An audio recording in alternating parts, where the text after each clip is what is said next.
Hello, hello. How are you? Open the door. Let me in because it's time for G o'clock. My name is MzGee, and these are simply tales and thoughts of mine that I get to share with you. I hope that everyone around you is fine. A special shouts to RJ Building Solutions. RJ Building Solutions has the best of deals. Now, they're about to celebrate their 1-year anniversary. Can you imagine a whopping 50% discount on building hardware such as tiles? They have got premium tiles of various designs. They've got jacuzzi to make it cozy. They have the chandelier light. Yes, they have the high-speed lights fan. They have the water closer, the normal and the smart one with a sensor. They've got showers of different kinds, piano shower, the smart shower, and they have cabinet basins. They have kitchen sinks, they have microwaves, ovens, and many more. And these things are of top quality. They're already affordable. And can you imagine 50% again off the original price? They've got 3 branches: Dowenya Tarazo Junction, Pantine Hospital Junction, Ablekuma Galilee off the Awoshi Ablekuma Highway. Is a one-stop shop for everything you need for your building. I realize there's a huge debate, a huge conversation, a huge outburst on every social media platform that is important here in Ghana. So there's a video trending of this young, beautiful girl who is heading for Form 1. She's ready for senior high school, and she's in the barbering shop and her hair is being shaved off. Look, I saw beautiful hair, voluminous hair being scraped off. And this young girl is crying. She's actually livid. She's not happy at all that this is being done to her as a requirement for her to enter senior secondary school. There's been chaos on social media, people saying that this thing about shaving your hair before you go to school is primitive. Others are talking about it's brewing discipline, and people are having none of it because for them it's a barbaric act. It's something that used to happen back in the day. It didn't serve us any purpose, and why is it still running? A lot of emotional talk on social media, and I mean emotional talk on social media. Where is this coming from? That a school's requirement is now being seen as barbaric. Are they killing these children, for crying out loud? Have you thought to find out why before you enter senior secondary school you have to keep a certain haircut? Have you thought to find out what the reason has been over the period? I tried to find out because in the midst of the chaos and all the noise going on social media, I was like, I need to gain the knowledge and of course understand the motive behind this age-long act. Because I did it. I went to school in 2000, 25 years after, it's still happening. And in 2000, I didn't see a need to complain. It wasn't a big deal for me. For crying out loud, school was just 3 years. Google tells me that it stems from an old colonial era where the view that if you had long hair, it was unkempt. It says, Ghanaian senior high school students are often asked to cut their hair to enforce uniformity and prevent distraction. I don't know whether this is directly from the GES. You want to patronize my service, and I'm telling you that this is the requirement for the service I'm giving to you. You say, why am I giving you this requirement? Because you want to patronize my service at your will and at your preference. First off, I don't think that the Ghana Education Service just woke up one day and says that we want to use this, what you call primitive method of enrolling students without thinking of the complications and the implications and why they have decided to go this way. If I finished school in 2002 and it's still being the same practice, then it's a practice that perhaps has served them well. Why are we all of a sudden thinking that is a wrong practice? Have you thought about the number of students who are enrolling to senior secondary school in this year? I just came back from Kando Secondary School. The headmaster told us that they are expecting 1,000 plus, of which about 700 or so, and if I'm not mistaken, are female students. Imagine those 700 students coming to school with different hairstyles, with long hair, looking. At that age, are they even ready to take care of themselves that much? Have you ever been to the senior high school recently and have them in numbers with how they can't even manage common sweat? Not to talk of managing their hair. How are they even going to do that? When they carry those long hairs to school, what will happen? The headmistress will come every week and say, this week we are doing all back. Next week we are doing what the Nigerians will say shuku, or we are doing patewo for me. They would have to regulate hairstyles every week. Is that what you're saying? How are these children expected to keep these hair when they get to school? Have you thought about it?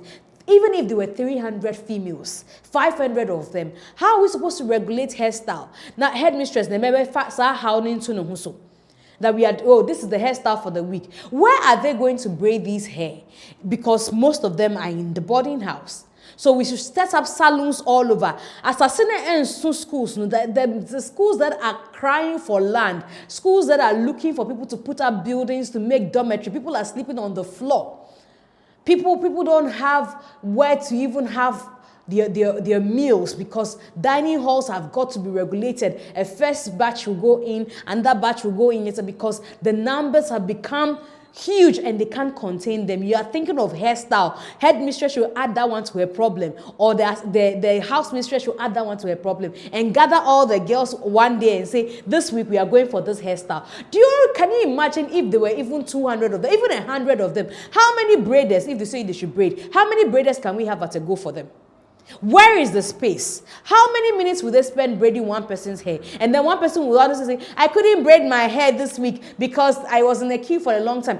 Do you realize that things are regulated on senior high school campus? Did you go to senior high school at all? Did you know that we have time for everything on the campus?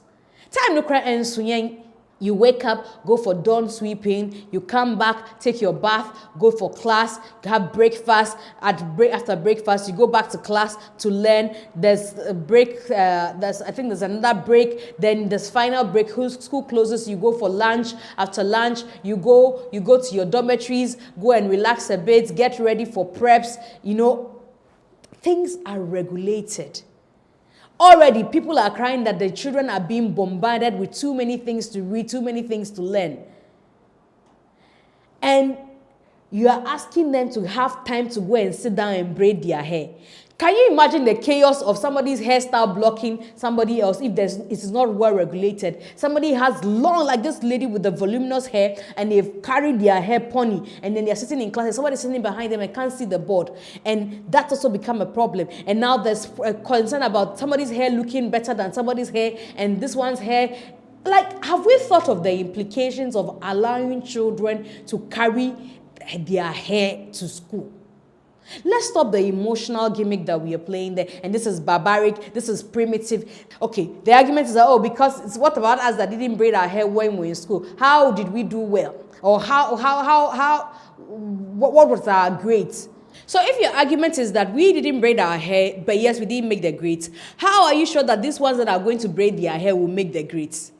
What does the hair add to schooling? You ask, what does it take away? It takes away a lot. There's a lot of distraction, like I just read. Like, people will be now fixated on how their hair looks, and somebody didn't braid it well. And this, how are you even going to get the braiders? Yes, it's going to create job for people, but how you get it? Where do you have salon space for them? Trouble is sitting somewhere. We say we are going to look for trouble. Have we thought about the conversation of, you know, if the school cannot accommodate these braiders in the school, our children will have to take exit and go to town. Can you account for each and every student when they don't return in this dispensation of kidnapping? In this era where students are excited, I was telling you, yeah, GL boys, yeah, Baba Jimo boys, and you are letting the girl child leave the school premises to town unguided because they have exit, and in the name of I'm going to braid my hair, or the boy child going to town in the name of I'm going to shave my hair. Now, they don't give exit to go to town to go and braid hair in Puni. And we have schools catching students in trunks of cars, boots. Wakosha boot, wakosha boy. They don't have hair on their head in Puni. Like, how do you manage the situation?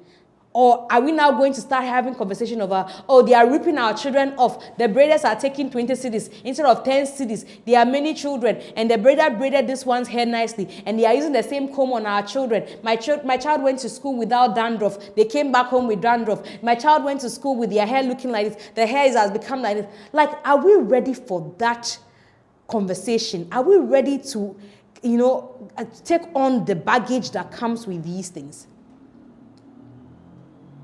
And so the other private schools, the curricula they are running, is that the kind of curricula you're running? Maybe we should even be talking about our curricula. That should be another conversation. What are these children learning? How beneficial is it to them as of today? If you are bringing that conversation, I will welcome it. But the conversation about hair, I know they inside. And I don't think it is one we should encourage. Because how are they bankra? And somebody's parents will come and display in the school because of their child's hair. Please, let's not entertain this conversation. There's a huge canker that we are facing with the educational system, especially with the senior high system. I was so heartbroken when I heard that now we have to have only 2 sets of students in school at a go. So Form 1 and Form something will stay, another group will go, and another season. Like, how did we get here? Big problem to look at, and how it's serving us, whether it's doing us some good. Where we have the gold and gold and yellow system, or whatever you call it. It is appalling for me to know that I go to school and a set of people I'm supposed to be in school with are home. I just heard that there's a batch that is vacating and will return to school next year, February. 4 good months, children are going to stay at home. We are not talking about that. Now, by the time I concern me, by the time I'm back to school, my head is back to agro. All the places, now that they are bombarded with social media, we can't even regulate them on social media. They are back to being on TikTok and jumping from here to here. By the time they go, they have to go start afresh. 4 good months. Did you vacate for 4 months when you were in school? Do you know what 4 months of staying at home can do to you? And we are not talking about that. We are talking about hair. One of the seniors who I was with was asking one of the students that when you people go home for 4 months, do you come back with pregnancy? Do people come back with pregnancy? She asked her, she said, have you recorded any issues of pregnancy in this school? And I was laughing because it was surprising to have heard her ask the junior that. She said, that is the problem I'm facing in my school. By the time they go to the house and stay 4 months, people are pregnant when they are returning. Is that the kind of education system we want to run? Says the people are pregnant when they are coming, and what do you do about it? Obesha maternity at school. No. We are not worried about a situation like that allows our children to stay home for 4 good months without extra classes, because a lot of them cannot afford. But if you can even afford extra classes, is that wise enough? Can that money do anything else? We should think of how we are getting all of them back, in line. Form 1 is in school, Form 2 is in school, Form 3 is in school, because there's something to pick from all those year groups. And we say, these people will go small, this person will go small, this person, and we are not concerned about that. We are concerned about hair. We are forgetting that this is part of the discipline that needs to be instilled in them. You say, what discipline? The discipline of cut your hair and go and sit down and learn. It is part of life. Let your children know, and you, those who are making the advocacy, know that you don't always get things the way you want them. There are rules that govern society. There are laws that must be followed. And it starts with this. If at this age, less than 18 years, going to senior secondary school, you don't want to conform to the rules that comes with it, what would you want to conform to after senior secondary school when the whole world becomes yours? These children can barely take care of their armpits. Not to talk of hair. They'll be washing hair. Did you know how many children and how many schools don't have water? So they will have to wash their hair every morning before they go to school.